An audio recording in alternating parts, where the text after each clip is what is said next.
Hi, and thanks for tuning in to This Week in East Brunswick, the township's own news and information program. Today we'll learn more about the East Brunswick Museum from Dolly Vasta, John Runyon, and Estelle Goldsmith in an excerpt from an upcoming edition of For Art's Sake. Later we'll look in on a discussion of New Jersey's seatbelt law, which took place at the library Wednesday evening. Our regular features will include financial advice from Paul Hansen on a new This Week segment called Money Tips. Photographic information from Bob Nemser on Quick Clicks. Health facts from pediatrician Dr. Edward Blackman, today looking at some common summertime health problems for children. Later, consumer advocate Adrian Eisner will discuss health fraud, and we'll end with a review of Tuesday's Township Council meeting. Stay tuned. First, here's a look at next week's Channel 8 schedule.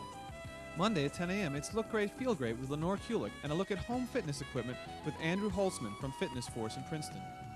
At 10:30 a.m., Target comes to you with a look at the Community Housing Corporation of East Brunswick with host Paula Durant and her guests Betty Richter and Richard McKeeby. Tuesday evening at 7:30, it's Let's Talk Health with Ken Shalhoub and a discussion of childhood vaccines, followed at 8 p.m. by You and Your Money with Paul Hansen, a discussion of credit unions with Jack Haley. Wednesday afternoon at 3 p.m., Stories from the Library read by East Brunswick librarians. Then Wednesday evening at 7:30, Spotlight in Education brings you songs by students from East Brunswick High School, featuring choral director Diane Hembling. And we'll be back next Thursday at 7 and 8 with more news and information on This Week in East Brunswick. Watch Channel 8's program guide for repeat showings of all these programs. Now let's join Dolly Vasta at the East Brunswick Museum. Estelle, you are chairman of the Middlesex County Cultural and Heritage Commission, and you've been very instrumental in the old bridge, the old district here, the historic district preservation.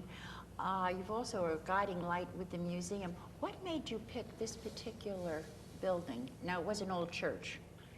Yes, at one time it was an old church, but it had been desanctified when we became interested in it. The historic district was placed on the register a year or two before that time, and we were very, very much involved in the research of the community, and we realized that a great deal had transpired in this area prior to our involvement there, and which involved culture, that involved the early industry, schools, art, etc.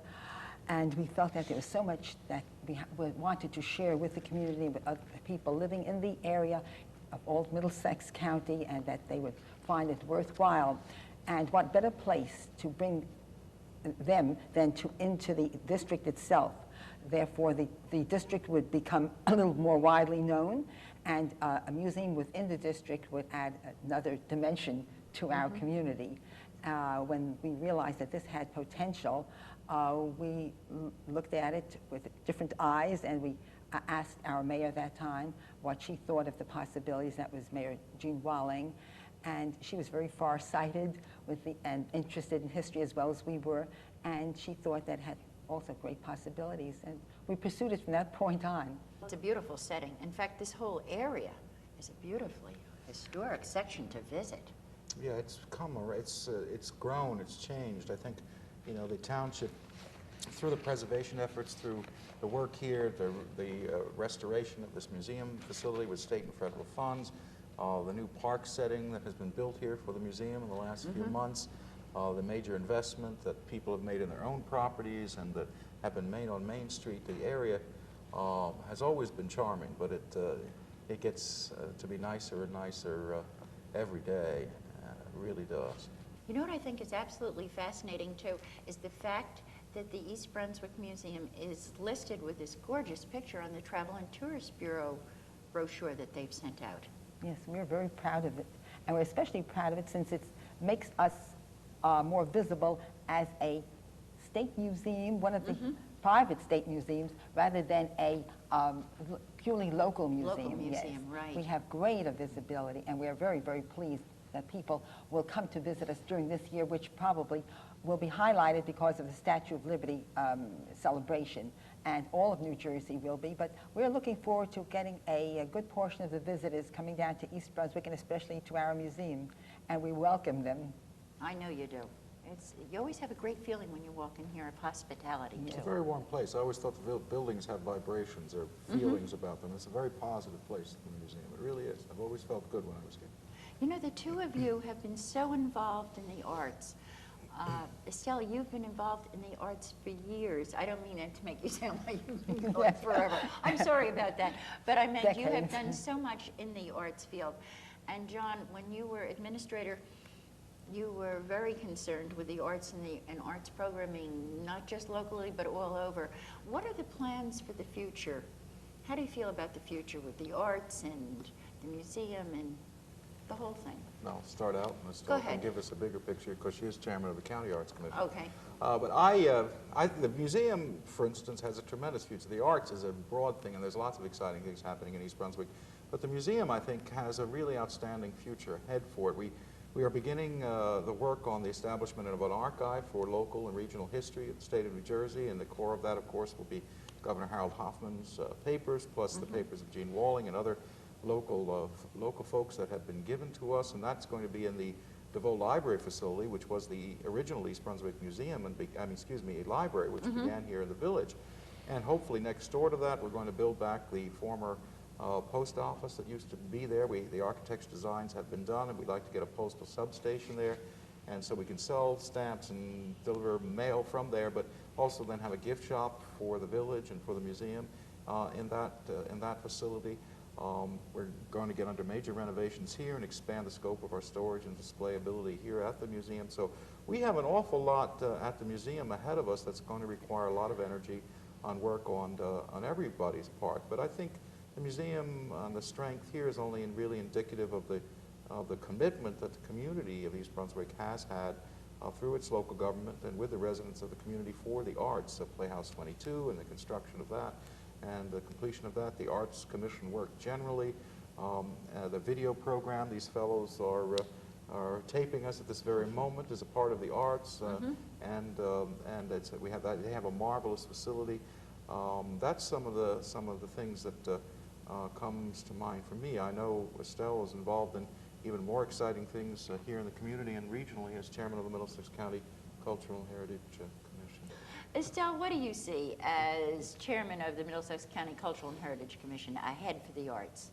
Good things? Absolutely good things. You know, Middlesex County Cultural and Heritage Commission has tremendous ideas for the future. I don't want to burst out with them too soon, but I'll tell you that they are continually planning wonderful projects, and one which is coming up this fall is the retrospective of Edison, the Edison project, which is an exciting thing. They've been working on it now for several years. The Cornelius Lau House is one magnificent place to visit. It's a museum. And they participate and support every art organization and cultural organization in all of Middlesex County that asks for assistance. Very, very few are turned away, and we're very proud of that. There are various programs through McNack which are state-supported funding, etc. And all the expertise they have, they're willing to share with everybody who needs it. Also, they're interested in supporting people and organizations and communities which need help and assistance in preparing their communities or houses for being on the historic districts or getting recognition through preservation that way. To see this interview in its entirety, watch For Art's Sake in July here on Channel 8. I'm Paul Hansen with this week's Money Tip. Are you planning for retirement? If you are leaving a company that has a pension plan, at the time of retirement you will be presented with a number of pension payout options. The most widely chosen option is one called Joint and Survivor. That's the one where in the event of the death of the pensioner receiving the pension payment, the surviving spouse generally would receive some amount of money for the balance of his or her life.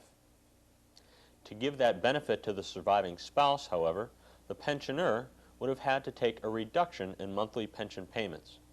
There is a better way. It is to the pensioner's advantage to, instead of taking the Joint and Survivor option from the company, to take the highest payout option, or straight life payout, and purchase his or her own life insurance policy to provide the monthly income which was promised by the company to the surviving spouse. Additionally, With the variety of life insurance plans available today, the pensioner would not have to pay the premiums for the rest of his or her life. At that time, the policy will remain in force forever, and the pensioner will not have to pay the premiums. Therefore, he or she now has increased the net monthly income by actually decreasing the monthly expenses. The bottom line is that you will have more money in your pocket in your retirement years. Also, another advantage to purchasing your own life insurance policy is in the event the assumed surviving spouse predeceases the pensioner, with the company's options, the pensioner would not receive any additional money. With the life insurance policy, the pensioner could surrender the policy for the cash value or change the beneficiaries to one's children, grandchildren, or favorite charity. There is no one better able to manage your money than you. Make the right decision. I'm Paul Hansen, host of You and Your Money, with this week's Money Tip. Last Wednesday night, the issue of seatbelts in school buses was debated publicly at the East Brunswick Library. My name is Carol Phillips, and I'm the head of Children's Services, but I am also a parent. And as parents, we have been shown time and again that the only safe way to take our children in cars is to make sure that they are traveling in a proper restraining system, which may be a car seat, a booster seat, or other kind of a seatbelt system. And we know that it's now a law in the state of New Jersey that any passenger in the front seat of a car and any child under the age of 5 must have a proper restraining belt while riding in a moving vehicle. It therefore seems ironic that as soon as we send our children to school, that any time that they ride in a full-size school bus, they do so without the protection of seatbelts. The safety of our children, as always, is our first concern. But when you begin to delve into the issue of seatbelts in school buses, you will see that there are strong arguments on both sides of the issue. Mrs. Dorothy Backery, a registered critical care nurse and member of the National Coalition for Safety Belts in School Buses, opened the discussion. We had noted that the children slid off the smooth vinyl seats when they were going around sharp turns or coming to a sudden stop. This was one point that we had noted. The compartment was designed to offer minimal protection. In order to keep the child within the compartment, we felt that perhaps exploring the belt would keep the child within the compartment, so therefore the child would not be thrown into the aisle against the metal. I will show you in a few minutes some of these pictures. You can see how hostile the school bus environment is. There are metal legs, the hard surfaces of the windows. You can see the metal on the side, the floors, the hard floors, all of the metal here. The children, when they are thrown, their heads, their bodies, they hit the metal forms throughout the bus. We found that the children were more difficult to keep within the compartment. They would stand up, they would walk around to see their friends while the bus was moving. They would turn completely around, hang over the seat backs, and we thought that perhaps the belts would eliminate this. Basically, what I wanted to say is that I believe in source documentation, and that is why we had so many engineers and professional people who have been experienced in looking at source material. We looked at the UCLA study, we looked at the various other studies, and therefore that is why I'm bringing all of this information to you tonight so that you can read yourself some of this information from professional engineers. And also I have a New York State Senate Committee on Transportation that recently released a report in New York State that they're recommending to the full legislature and also on a national level to mandate safety belts in school buses. This is a very recent occurrence, and it seems as though this is going to offer the push in the eastern states that it needs to get this mandated for us. Associate Director of Governmental Relations for the New Jersey School Boards Association, Mr. John Henderson, spoke against the seatbelts in school buses. Let's set the stage for this. 340,000 school buses transported over 22 million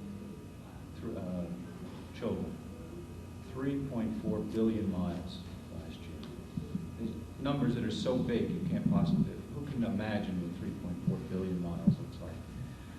Yet there were only 10 student fatalities occurring inside a school bus, 5,500 injuries. nationwide. In New Jersey, the record was even better. There's 12,700 school buses traveling over 120 million miles a year. 206 students injured. Less than one student for every 2 transporting districts in the state. It is an absolutely extraordinary record of safety. Riding inside a school bus is the safest human activity that goes on in the state of New Jersey. But we say, simply put, and the engineering studies to back us up, that the only thing a car and a bus have in common is the fact they both ride on 4 wheels. From the thickness of the gauge of the steel used in the construction to the height of the body to the color itself, a school bus is entirely different from an automobile. In the crucial area of configuration of seating, it has much more in common with a railroad passenger car than that of an automobile. There are no belts in railroad passenger cars for the same reason. The passenger is offered a padded cavity, which is the concept of compartmentalization, which crash tests have proved to provide the most effective protection in a collision, where upon vehicle impact, the unbelted person slides forward, and that's why the seats are slippery, so they deliberately slide forward and distribute the impact of the forces on various parts of their body. So the shoulder. For more information, call the New Jersey School Boards Association at 1-609-695-7600 or Dorothy Backery at 1-609-799-9458.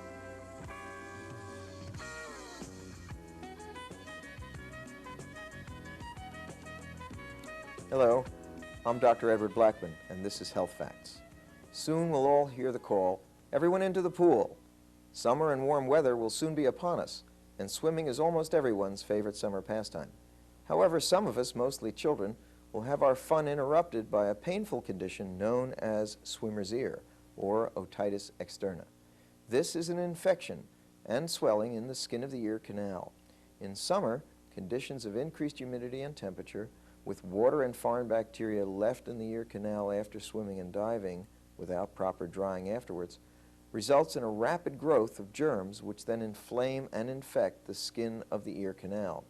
Early symptoms include fullness and itch, followed by severe pain and discharge from the ear. The ear then becomes exquisitely sensitive to touch or pressure or tugging on the lobe. Ear pain without pain on tugging on the lobe may be a middle ear infection. Treatment, which should be by your doctor, does not make the patient completely happy because it must involve keeping the ear canal dry for 5 to 7 days, and that means no pool. Earplugs are not completely effective in keeping the ears dry. Medications are used, usually based in an acetic acid solution which kills the germs and restores the acid balance of the ear canal.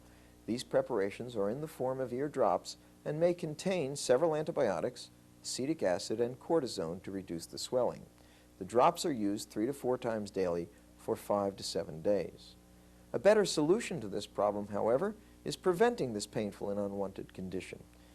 Simply drying the ears of excess water, not using Q-tips, after the last swim of the day, and instilling 4 drops of white vinegar in each ear, followed by drying the excess shortly, should prevent most instances of swimmer's ear. Another annoying and painful summer condition is insect sting. The usual stinging insects are yellow jackets and hornets, but bees and wasps may also be culprits. What can you do if you or your child are stung?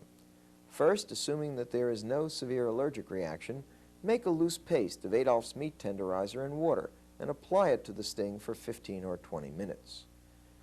Second, take an antihistamine, preferably Benadryl, in an amount appropriate for the age and size of the patient. Third, following the compresses, apply ice to the sting. This will help reduce the pain and swelling and prevent the spread of the venom. If rash or other symptoms occur, such as swelling of the face, swelling of the tongue, or difficulty breathing or wheeze, you should consult your physician immediately. I hope these simple suggestions make your spring and summer more pleasant and less painful. This has been Health Facts. I'm Dr. Edward Blackman.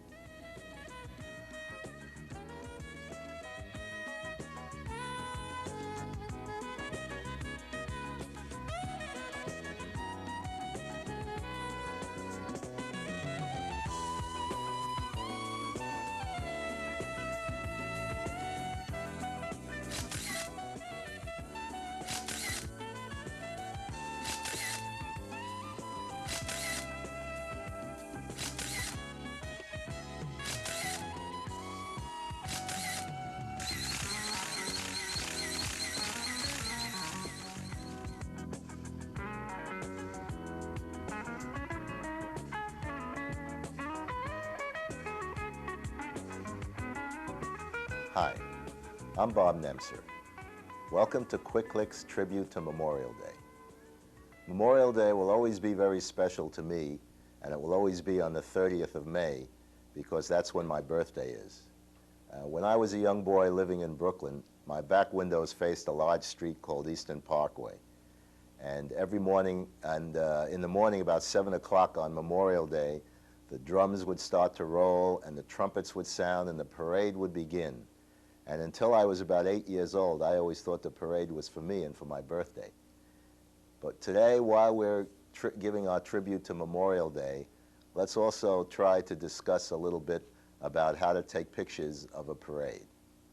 Shooting a Memorial Day parade involves utilizing many of the principles and disciplines we discussed here on Quick Clicks: exposure, depth of field, f-stops, shutter speed, and focal length. Don't just concentrate on the participants in the parade, but check the periphery and include the surrounding action, like this lone balloon and flag seller. Vary your focal length. If you don't have a zoom lens or other single focal length lenses, use your feet. Move in closer and then further back. And while you're in close, isolate some of the subjects and try for something out of the ordinary. Don't forget the people watching the parade, for they are just as interesting and important as the parade itself. Sometimes the exposure can be tricky, especially if the sun goes in and out of the clouds. I usually set my ASA/ISO film speed number a little higher than the film calls for, so my metering system will read the film as faster than it really is. Then I process at its actual ASA/ISO number. This gives me a quarter to a third of a stop underexposure. The underexposure results in richer color rendition and helps counteract overexposed skin tones and hot spots. Try for some out-of-the-ordinary effects, such as the reflections in this tuba, and back to the sidelines for the often-missed human interest photo. The whole fun in photography is the art of seeing. Keep looking and experimenting, and don't be afraid to get involved. Step out into the parade for a quick photo from a new angle of coming at the camera. And don't forget the portraits of those wonderful, happy faces. Their enthusiasm makes for great photos. Be alert and watch the edges of your viewfinder, and try to compose your photo as a painting or a poster. The subject does not have to be dead center. Don't be afraid to use up your film. You can always buy a new roll, but many times the magic moment is lost forever. Thank you for joining me on my tribute to Memorial Day. One of the miracles of today is that my uniform still fits me after 26 years. I may not be the same soldier I used to be, but my admiration and respect for the people in the armed forces that help protect our country grows and grows as each year goes by. For they are the ones that make it possible for you and I to meet here and meet freely. Thank you, and keep clicking.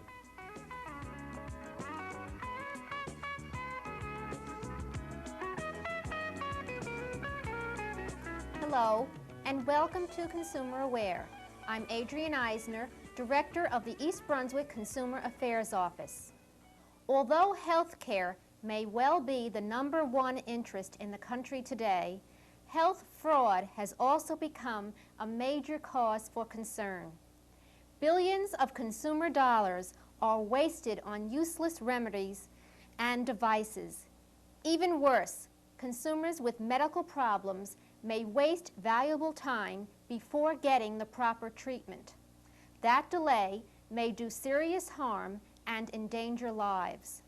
Today, I will talk about how to spot the worthless claims and tell you how the fraud business works.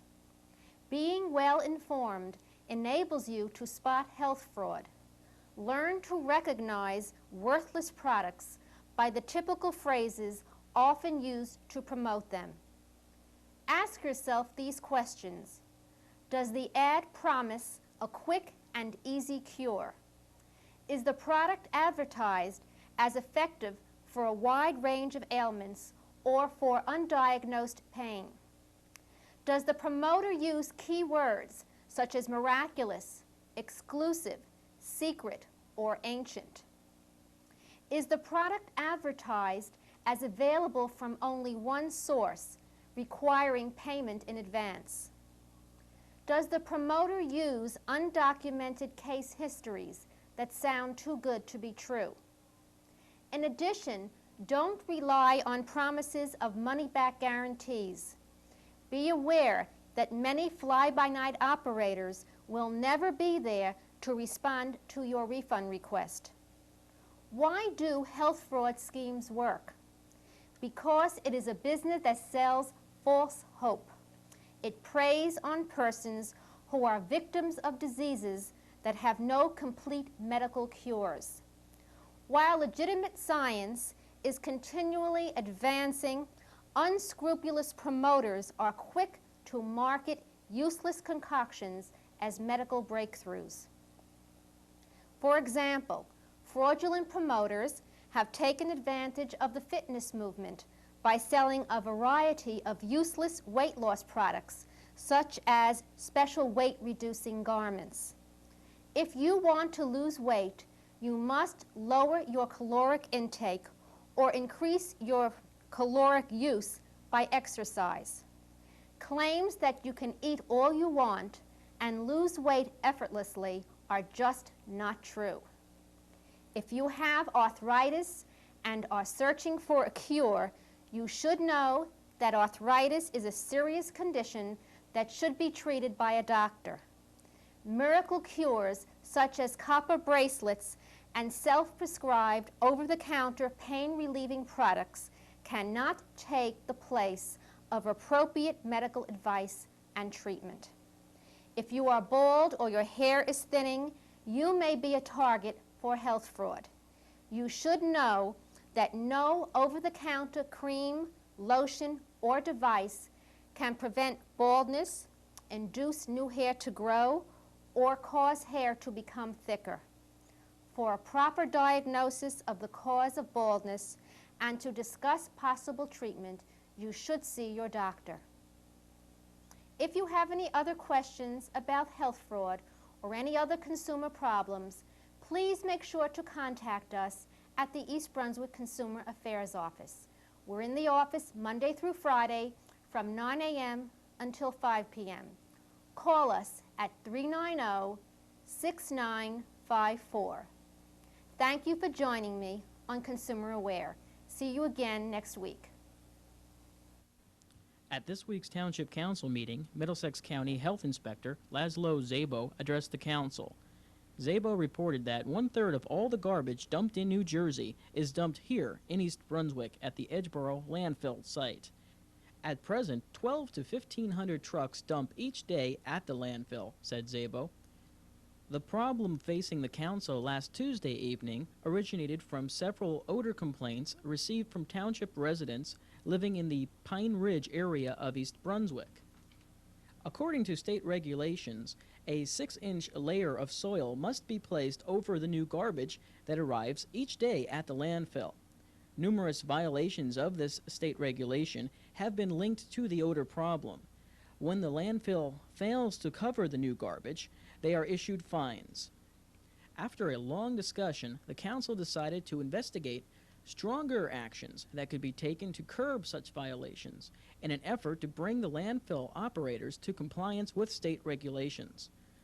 That's all for this week. Thanks for watching.